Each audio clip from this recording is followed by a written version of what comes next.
Are you experiencing some butt, glute, hip pain that you really kind of like got an achy feeling back there and you just can't get to it?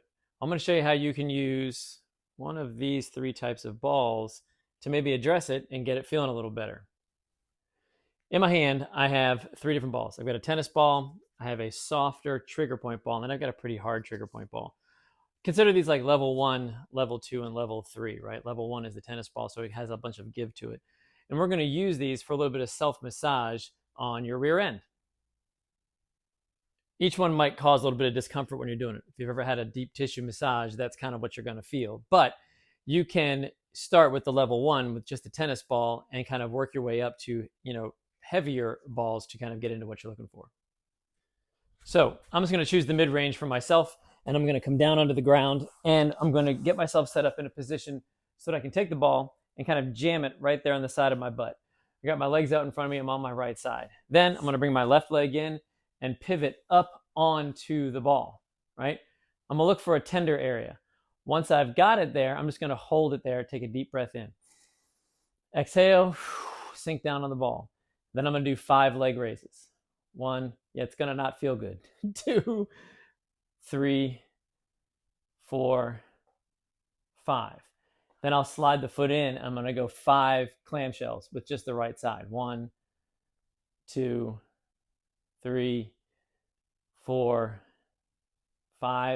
And then I'm going to keep both knees together, and I'm going to bring them both to the side. 1, 2, 3, 4, 5. And then once I've done that, I'll go back and do the straight leg raises one more time. You can repeat that cycle if you want. Go through it one more time, even a third time, before you switch sides to do the other side. I always recommend doing both sides, even if one side's only affected, because it'll feel good doing both. Now, if holding yourself up for that is a little bit challenging and you're having a hard time, you can also do this from a down position, right? So I can put myself down and kind of lay on the ball. Some people prefer this method. Sometimes I like this method too, because I can let myself relax and just put all my weight on the ball.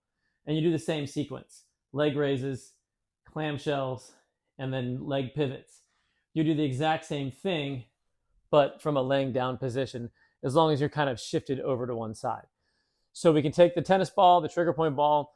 Don't use a lacrosse ball. They're usually a little too intense, and they just kind of tend to piss things off. And dig into that musculature a little bit and get it to relax. Give that a try and let me know how it helps on your glutes. All right, so we use the trigger point ball to kind of help loosen up our glutes a little bit. Now we want to kind of stretch it some. There's a bunch of different ways to stretch it. I'm going to show you a little sequence you can go through.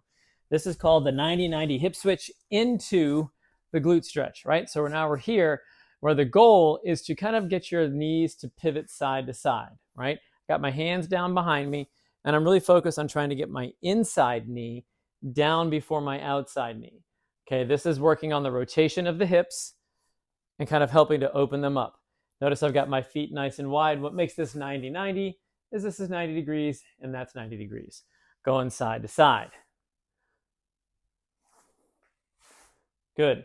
Now you can add the butt stretch to it.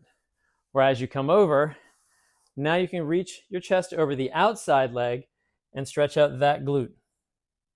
Hold that for a few seconds, and then come up, and when you pivot to the other side, stretch out that side. And keep those going side to side. I don't know, spend about 2 or 3 minutes for the whole and total exercise of doing the hip switches and then adding the glute stretch to it. Great job in trying to open up your hip and get the muscles to relax a little bit.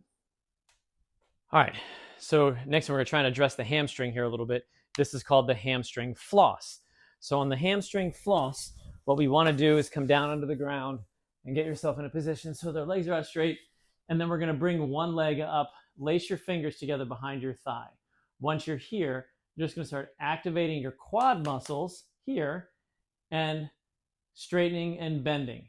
You're not trying to get into an aggressive stretch, but you're just straightening and bending. You do that about 10 times. Then you're going to incorporate adding in a foot flex. So as you come up, pull the ankle or pull the toes towards your shin so you get a big bend in your ankle, and now you've increased the stretch. But make sure you start with the level 1 first, then you go to this one, and then the third one you add to this is once you've done about 10 of those, is as you curl up, then you can lift your head up too, okay? And then come back down.